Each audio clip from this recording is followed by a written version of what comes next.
महायुती होईल का नाही ते माहीत नाही, पण रात्रीच्या झोपेत मोठा राजकीय भूकंप होणार. डॉक्टर सुजय विखेंच्या इशाऱ्याने खळबळ. श्रीरामपूर नगरपालिकेच्या निवडणुकीत राजकीय भूकंप होणारच आहे. भूकंप हा रात्रीच्या वेळी लोक झोपेत असताना होतो, तो दिवसा होत नाही. उमेदवारी अर्ज दाखल करण्यास अजून वेळ आहे, त्यामुळे सर्वांना धक्का बसेल अशी माहिती माजी खासदार डॉक्टर सुजय विखे पाटील यांनी दिली आहे. डॉक्टर विखे म्हणाले, श्रीरामपूर तालुक्याचे कोणतेही प्रश्न येत्या 5 वर्षात प्रलंबित राहणार नाहीत, याची मी खात्री देऊ शकतो. नगरपालिका निवडणुकीत 10 नोव्हेंबर पासून उमेदवारी अर्ज दाखल करण्यास सुरुवात होत आहे. 17 नोव्हेंबर पासून अर्ज भरले जातील. त्यामुळे राजकीय भूकंप हा निश्चितच होणार आहे. कोणते नेते कोणत्या पक्षामध्ये जात आहेत याकडे मी लक्ष देत नाही. मुळात महायुती होईल हे अजून निश्चित नाही, मात्र महायुतीमधील सर्व नेत्यांना एकत्र आणण्याचा आपण प्रयत्न करत आहोत. माजी नगराध्यक्ष अनुराधा आदिक यांच्या भाजप प्रवेशाची चर्चा सुरू असल्याबाबत पत्रकारांनी डॉक्टर विखे यांना चिडले.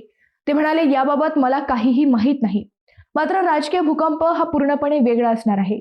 याचाच अर्थ अहिल्यानगरमध्ये पुन्हा एकदा विखे यांची राजकीय खेळी काहीतरी मोठे घडवून आणेल हे नक्की.